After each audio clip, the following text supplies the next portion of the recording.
I was going to say that I'm utterly thrilled to be here, but I'm not thrilled anymore.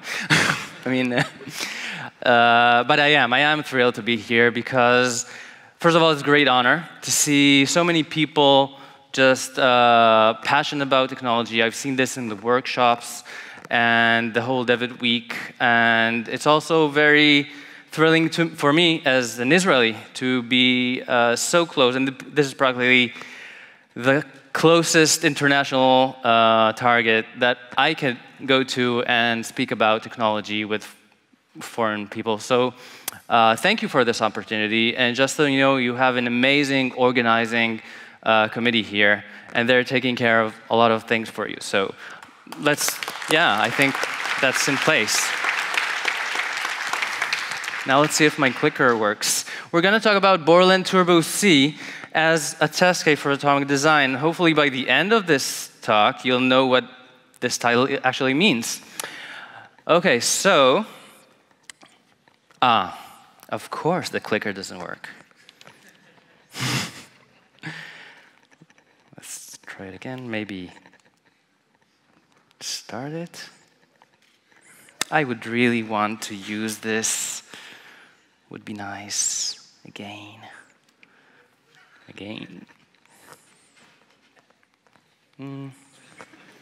There's really, yeah, you know, with help, software that just works.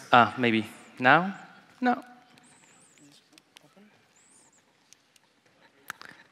Turn it on. Good idea. All right. Let's start a journey. Right? Let's start a journey. Our journey starts at 1987. That's the year The Simpsons were first on air. That's the year that Andreas Papandreou was prime minister. And on the other side of the ocean, it was Ronald Reagan. And at the movies, the movie The Princess Bride had just gone. I don't know about this place, but in Israel, it's a cult. The NBA Finals were Magic Johnson versus Larry Bird, the Lakers versus the Celtics. And at the same year, Borland Labs had just released Turbo C, a flagship IDE to edit C code. Now, this wasn't their first hit. Their first hit was in 1982, Turbo Pascal, who here had coded in either Turbo C or Turbo Pascal? Wow, okay, that's nice. So this was my first IDE for Turbo C when I was in the university. That was 2003. And this was a big hit. And we're going to talk about re-implementing this using modern web technology, so namely JavaScript, React, a little bit of MobX, Node.js. But I'm going to touch on that end of the spectrum between front-end development and design, so which fits nicely to the whole today's scheme, because you've heard the back-end perspective, you've heard about interaction design and UX, and you've heard a lot of about testing, and now I'm here to complete another piece of the puzzle, which is front development and that gap between development and design.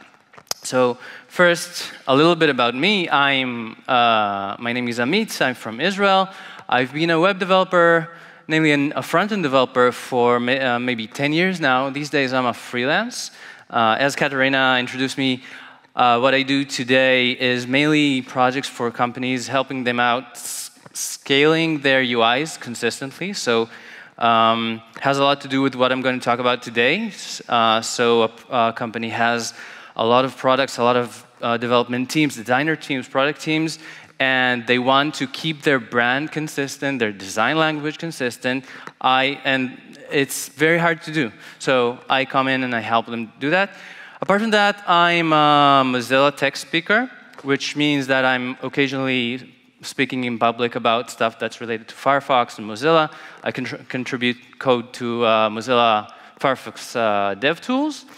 And also organizing back in Israel monthly hacking event for open source contributions called the Goodness Squad.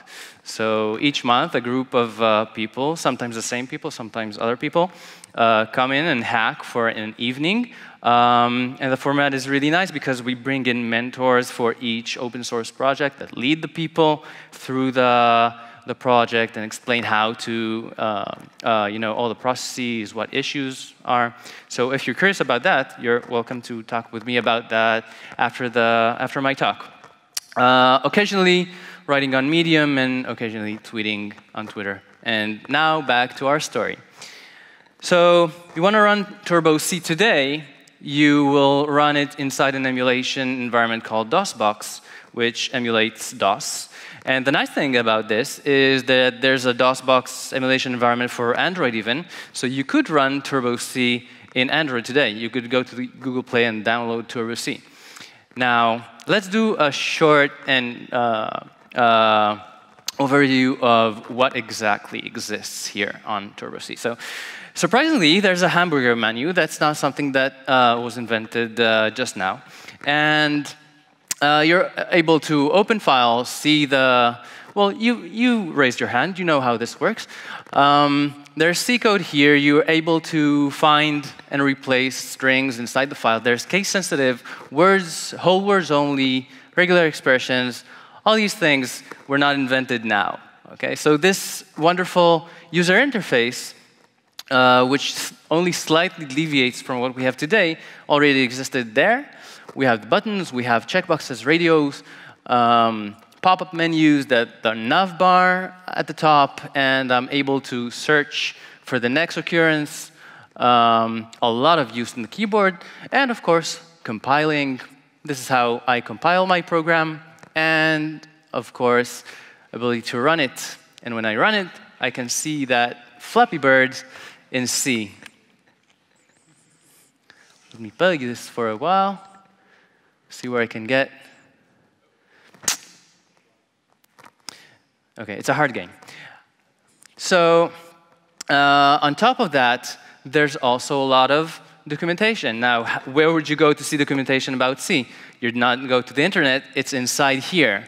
But hypertext, anyone? So you see all the documentation here is linked between documents. So by now we've seen that there's a fairly rich user interface sitting right at this primordial product. And I'm taking this as a use case for a company. You are a developer in that company, and you're presented with the mission to satisfy the needs of the product and design teams to actually code out a very custom UI that is going to be prominent for the following years. So it has to be a design language, and a lot of teams are going to work on this. And this is a great example because I hope it shouts to you that there's probably nothing off the shelf that answers the needs of actually developing something like this, right? I mean, who here would can think of anything that they can use, like a web framework that they can use today to start developing this? Okay, so I did, and I'm using Bootstrap, and I'm going to talk about that. But the methodology I'm going to use right now is called atomic design. And I'll explain what atomic design means. Atomic design is a concept. It was coined by Brad Frost not a long time ago. And what this means is he namely just gave a name to something that I have been doing for a long time before that, and a lot of developers have been doing, and a lot of the designers, but just giving it this metaphor is very powerful. So what does atomic design really stand for? So it's an analogy to the physical world, essentially. The physical world consists of atoms, which compose molecules, and eventually organisms, which differ in complexity. So your UI is constructed more or less the same way. You've got your atoms. And your atoms of your UI And these are the abstraction layers of UI. So the basic building blocks, the blocks that cannot be divided, are atoms. So these are fonts, the font size, the font weights, the text, the letter spacing, the line heights, your colors, the spacing, all the lines, the border radiuses, all these are your atoms. On top of those, there are molecules. And the molecules are buttons, inputs, drop-downs. So a button is a fairly simple molecule, and it is composed of those atoms that we talked about earlier. So buttons can vary in text, in sizes, in color, in border. And the same goes to inputs and drop-downs, which is a little more complicated molecule. And on top of that, you've got your organisms. So also for organisms, there can be something more complex and something more simple. And organisms already have their characteristics, right? They have behaviors that are already could be characterized. And so for instance, a search bar. So you combine two molecules like a button and an input, becomes a search bar, already has its characters and its behaviors, or a list of notifications. So this is atomic design. That's the concept. And this will help us build out and code out our UIs properly. So surprise, surprise, I am using Bootstrap. And the reason is Bootstrap has Bootstrap 4, which has been released quite recently in the past month, already stable, allows me to extract just a portion of Bootstrap in terms of SAS files. So I don't need, so I know a lot of developers import Bootstrap, as a one thing, include bootstrap.min.css. I'm taking only the utilities. And the reason is Bootstrap has recoded this really nicely, and I'm going to show how I'm using this. And I am customizing everything, but I'm going to get nice layout utilities and spacing utilities, flexbox, and colors. So for instance, using this, I run over all the colors in Turbo C, and I code my variables as SAS variables. And what this gives me is the ability to now use throughout my application, anywhere I want a certain background in a certain color, or a certain border, or text in a certain color, that's already available to me just by importing those Bootstrap utilities and defining my custom variables. So let's take as an example this window where when I'm resizing it, you could see that the border, the outline of the window changes from double white. I'm telling you, it's changing from double white to single green. Now, what I would like to do is build this component on top of my atoms. And this is exactly what I'm doing, and this is exactly how I'm doing this in code. So I got the div, it's got the background blue, already pre-made for me. And inside that, I've got an inner div, and that has, I specify so I'm able to say when I'm dragging, it's border and border green, but when I'm not dragging, it's double, it's border double, and it's border white. So everything's very declarative. And the nice thing about this approach is that once it's coded out, and it's fairly easy to code it out, you don't need to write CSS at all. So that's pretty nice for if you think about it in the scale of an R&D organization, and recruiting and skills that are required to develop this application. I am able to now recruit full-stack developers who see themselves as really good developers when they are JavaScript, but they hate to write CSS. Let's just get an understanding. Who here likes to write CSS? Okay. So I got a lot of people to relate to here. But as you know, this is not the absolute truth. So a lot of people don't like to write CSS. And in my experience, in many applications that I coded out, when you go in this direction, you actually never, I wouldn't say never, but in very rare cases would you need to write CSS. So this is quite nice. OK, the next thing is spacing. And I'm taking spacing as an example. And I like to use it as an example. So how many times front developers get this sort of mock-up with red lines? How many pixels are between each thing? And the backend developers are looking at this picture right now and they're saying, luckily I've chosen the right profession. I'd hate to do, to write these things out. But as front-end developers, we receive this, and there's a lot of details to it. So as I see it, there are three types of developers. Like the first type of developer, who would get like a red line that says 28 pixels between these two objects, would, in Hebrew, you'd say commit suicide in order to perform the mission, but I guess that doesn't translate very well. So, but put a lot of effort and a lot of coding time to just get that 28 pixel. If there's not already a pre-made, 28 pixels, so they code out 28 pixels, and in another place 16 pixels.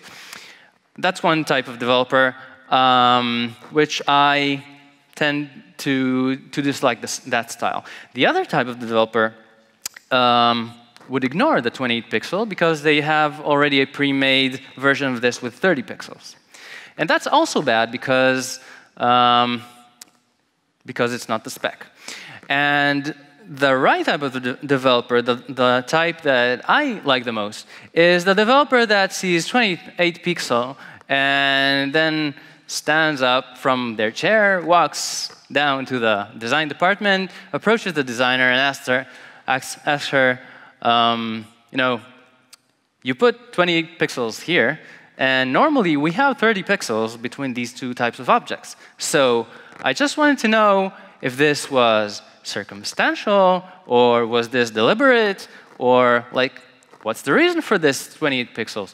And a lot of times the answer might be, oh, probably the process of exporting from Sketch to Zeppelin and then through the web got my 30 pixel down to 28 pixels. So surprise, surprise, it's really supposed to be 30 pixel. Or the designer might say, you know what, you're right, it's my mistake.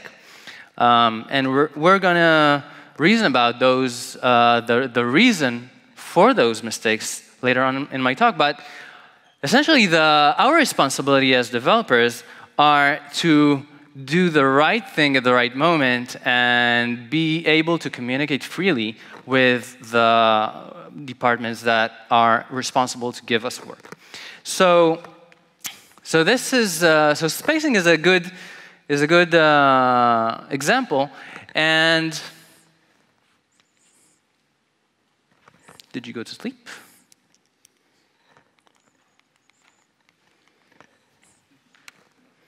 Maybe. OK, so to solve the spacing problem, Bootstrap also provides me with a way. And what I do when I start out a project, I tend to have a conversation with the designer. And we have a conversation about the scale metric. So we might say it's going to be 4, 8, 12. It's going to be 5, 10, 15. But we decide on a scale. And that makes it a lot easier to talk because now we have lifted our abstraction layer. We don't talk in pixels anymore. We talk in multiplies of our spacer. And this is actually not a good example because I usually tend to like to talk in fashion measures like small, medium, large, extra small. Have yet to tackle extra medium, but maybe that will happen. But it's really easy to sign on a contract with designers to say, you know what? We're going to have 5 different sizes, and that's OK. And then everyone can talk the same language. So using this, you know what? We're not friends. So using this spacing scale, I'm able to write down a menu that has like a P2, which I get from Bootstrap for free, which means padding 2, which actually means padding on all sides 8 pixels, but I don't think about it anymore because I'm on higher abstraction layer. And the inner UL element has a PY, which means that on the top and the bottom, it has the number 2. Yeah, and there they are. And so this causes this menu to have exactly these spacings.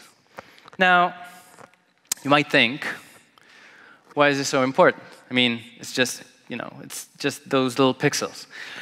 Now, there are several points here. The first one is, once you make one error and then another one, and multiply that by the size of your team, by the end of maybe 1 month, maybe 2 months, you're going to have a lot of errors. And your UI will start to shift. And that will both look ugly, and that will be very expensive to fix. Now, let's talk about that cost of fixing. Because you're going to be asked to fix that, probably out of your context, because you've shipped already, and you're already on your next feature. So the dynamics of developing inside an organization is, I'm sure, like every company that I've worked with, the dynamics were like this. The manager was like talking about pixels and pixel perfection, had not even reached the table. Like if you have these things to do, pixel perfect is somewhere outside of that scope.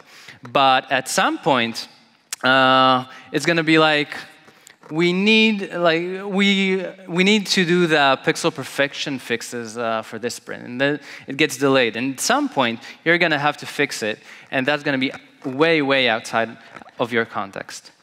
And the third thing I like about it is I'm looking at it from the perspective of developers. I like to sign those contracts with designers, because then they must adhere to the things that I'm not dictating, but that we agree together. And that gives me power. So I like to do things that way. And the fourth thing is that just brings in positive communication. Because if you create that dialogue with the designers and with products, then you convey the message that you care. That you care about pixel perfection, that you care about their work, that you care about the product, and that you are passionate about doing your work as best as possible. So that brings in good vibes to the organization. Now, this is not constrained only to CSS. So the way I see it, the next level of this would be to have the designers and the developers speak just the same language about what they're building. And for this, I want developers to think about the API that they give their components to be isomorphic, just the same one-to-one with the set of features that designers think about their components. So take a button, for example. A button in a designer's mind may have a set of features that they can vary in size, extra, medium, small, large. They can vary in several very specific colors and 3 very specific styles. So as developers develop buttons, and I've seen one too many times, developers coding out CSS for a button. And that should probably happen once in a project. So just think about that set of features and build out that extra small, medium, large system and build that color system, and that's it. And the designer and the developer are talking in the same language. So an example for this in Turbo C would be the shortcut element. So this is pretty predominant in the application. Anywhere in the nav bar and both in this dialog, you see strings of text with one letter painted in a different color. And when it shows up on the screen, you press Alt and that letter, and an action happens. Now, I've just described this component maybe in a product-y, user story, maybe designer-y way. But another way to describe this would be it's a string of letters that has a certain character at a specific index painted in a different color, and when it is mounted on the screen, clicking Alt, I should start listening to Alt and that letter, and then perform a callback action. So just the same terminology, having two different domains communicate. So coding this out is also very easy. I have the span for the entire thing, and then I extract all the characters before that index. Then I have my span with the color that I have, the special color, and then that character and all the characters after. It's really easy. And when that component mounts on the screen, I'm starting to listen to whatever, in my API, I am exposing the ability to receive either its control or shift or alt or all the above. And I receive that on action callback. And technically, and that's a technical detail, I also receive the add listener callback. And the reason is that there might be duplications. So for instance, Alt D might have a lot of different things, but only one at a specific moment should occur. Which one? The one that was mounted, the last one. So there's actually a stack behind this, a stack per letter. So this is just implementation detail, but it surfaces the point that developers at this point need to make designers aware that there is this duplication, and the code that they're writing for this stack of listeners is actually something that should be defined also in the spec. So, this is my view of atomic design, and actually it's my interpretation. And now I'm going to go further with this interpretation,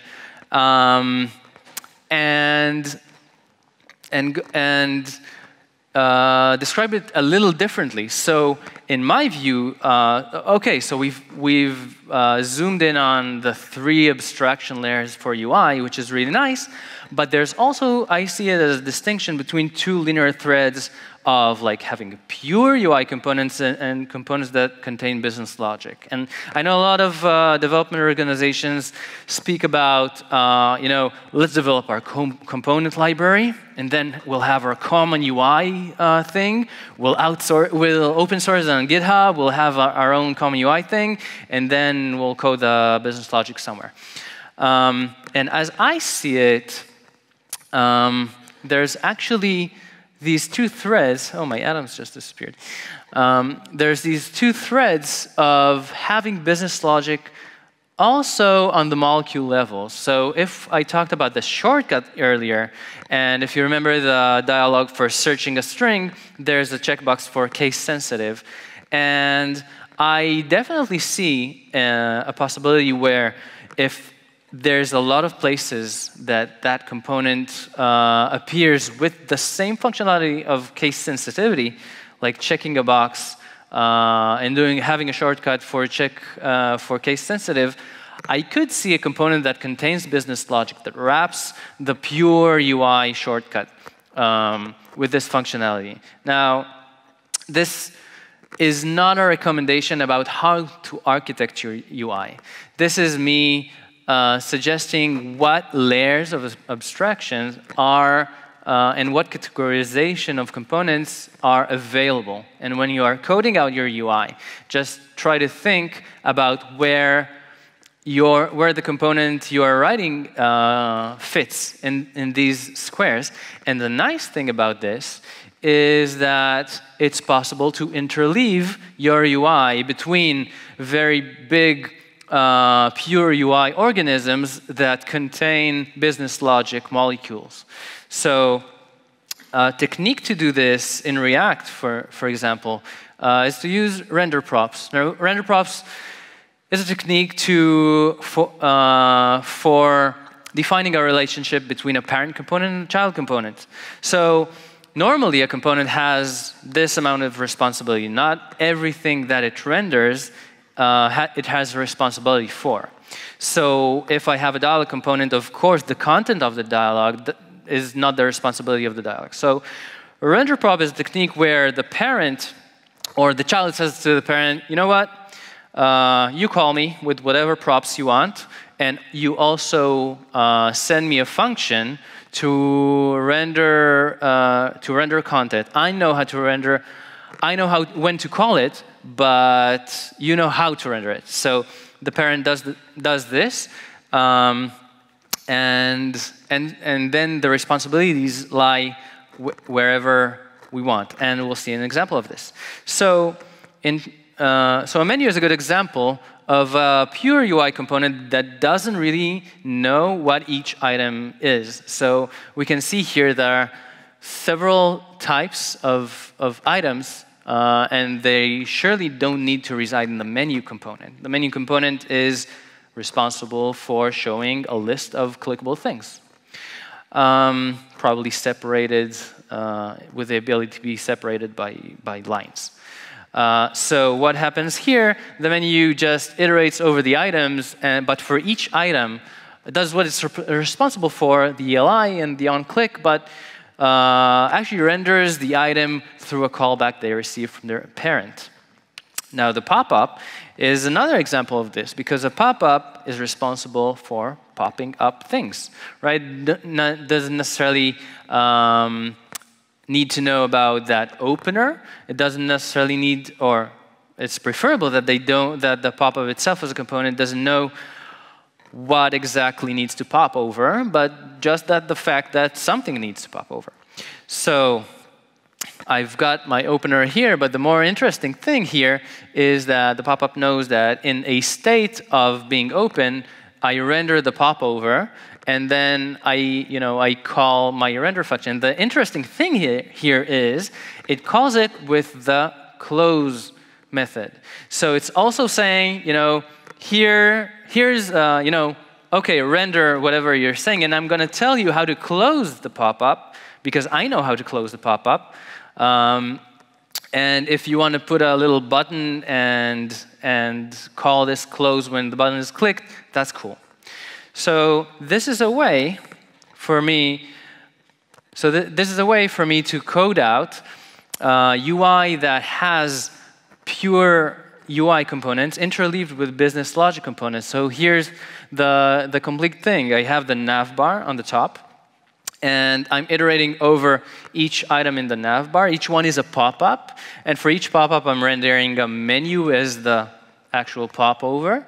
And for each menu, I'm rendering a render item, which is the nav item, which is totally business logic component. So I have like the navbar business logic, then pop-ups and menus, which are pure UI, then nav item. And this is how it looks like.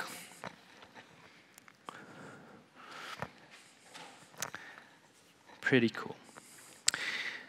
Now, to a different subject. So what causes these inconsistencies in the UI? So a lot of times I go to a company, I try to find the root cause of those inconsistencies. And in many times, the problem is not the code, which is a motif here these days. The problem is not the code. The problem is rooted in the fact that in the designs themselves, designers had copied and pasted a lot of things. So if you have copy-pasted content in the design projects, then the designers who are also going to shift responsibilities and work on other things and be out of context, they might also be erroneous by changing things one-off and not changing them in the other instance. So creating inconsistencies, and so we really need to make sure that the process for creating UI is consistent both on the designer side and the developer side. And that's the reason for a like an enormous trend that's going on these days, which is called design systems. So companies realize this. And they figured out that it's really hard to be consistent. And then they figured out that in order to be consistent, there has to be a system that documents everything about the design of the company. And that system is called a design system. And a lot of companies follow this. Mozilla has, like, a design system usually has a name.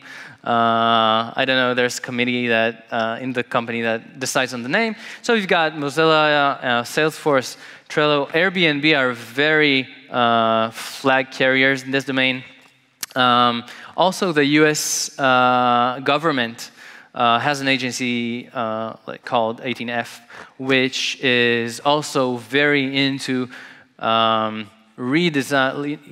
They're redesigning a lot of stuff, and the US government has a lot of IT systems, and they care about the brand. So a lot of design systems exist. Let me just show you briefly how a design system looks like. So this is Lightning Design System by Salesforce. So you go to their website, you get started, and on the right side, yeah, it doesn't, wow, the resolution is really crappy. So you've got the guidelines. There's an overview of how things should overall look like. There's how to do animations with clear guides about easing and everything. And code examples. So any designer starts working for Salesforce, even an outsourced one, goes to this resource to find out how to do animations, how to do layouts, how to do spacing, how to do forms, labels, and everything. So, and even voice and tone. So there are things here outside even the scope of developers and UI designers. There's a lot of emphasis on the actual brand. So this design system describes the brand of the company. Now, if you're seeing this and you're thinking, wow, a lot of effort was invested in this, you're right. And so there's a new field that has emerged that is called design ops. So design ops means, like DevOps has emerged from the need to do a lot of automated things when you deploy things to servers. Design ops is a field that has emerged because there's a need to automate things to create design systems. So one incarnation of this design ops thing is a project called HTML Sketch App CLI. Now, it has its predecessors. So it started with React SketchUp. Who here knows about React SketchUp? Okay, so great. So in the React world, Airbnb released a really cool project that said, you know what? You code out React components, and then you run this tool, and that extracts your React components into Sketch. So it's going the other way around. So developers write code, and then designers get that code into their projects, reuse those components in their projects, and actually develop new mockups based on the React components. However, it was very cumbersome because you had to, first of all, it was constrained to React, so didn't apply to a lot of things, but also was very cumbersome to use. So some other guy, I'm sorry, I don't remember the name, had come up with another project called HTML SketchUp, which is much more powerful because the least common denominator is HTML. So you're able to render HTML, then you're able to extract that HTML into a Sketch project. And that's very powerful. But that was also cumbersome, so there came another bunch of people who wrote HTML SketchUp CLI, which does a lot of automated things. So it fires up a headless Chrome via Puppeteer and loads up an HTML file, which has annotated tags with sketch symbols, and creates pseudo sketch files, which are then imported via plugin to Sketch, You know what? I'm talking about it. Let's see this in action. So in my Turbo C app, I'm rendering a menu, and I'm annotating my menu with an attribute called data sketch symbol. I call it menu normal.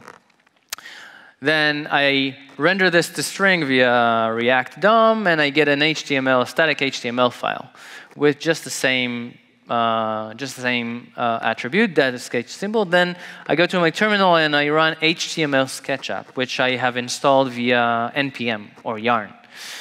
I give it this HTML file, I give it an output directory, and I get, it takes a few seconds to run, and then I get some JSON files, which I load into Sketch via plugin.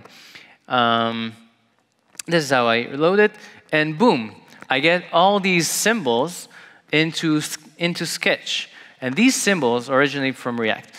Now I'm able to create a new page, create a new artboard with my not so advanced abilities in Sketch. But now I can insert a symbol, and my symbol could be menu normal. And this is the menu that originated from React code. So this is very, very powerful, because all of the system that I described earlier and all of my atomic design, which I have coded into my production things, I'm able to export back to the design projects. And the designers who want to add a menu would add the menu just exactly as it is in production. So they have also visibility as to maybe slight errors that happen in production code. So this is very powerful, and this is really minimizing the gap between developers and designers. And the last thing I want to show is an environment that lets me, called Storybook, lets me run my components in isolation. So this helps me be able to render my components and be sure that they don't get polluted with too much interleaved business logic, and that it's possible to think about them in an isolated way, sort of like writing tests. So in my atomic design way of thinking, I'm coding out a storybook that has all these stories, and in my stories, I'm nailing down the atoms, the color, I'm nailing down the molecules, the shortcut,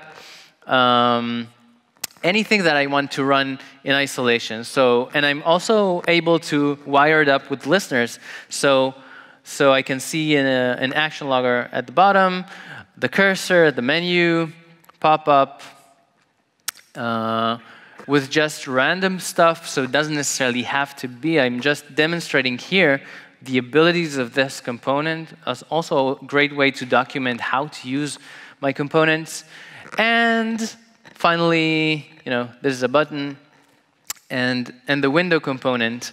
And it makes it very clear what the responsibility of the window is, because I can see it doesn't resize, it doesn't move, because the actual responsibility of the window is at a higher level. There's a manager for that. So only callbacks. And with this, I end. So if there's one message that you're going to take from this talk, is whenever you need to code out something and you don't have it already made perfectly for you, now you are able to realize what the abstraction layers in UI are, and not go to the lowest level, but rather pick the levels that are already coded out and build your UI like Lego. That's it. Thank you very much. Links here. Evcharisto.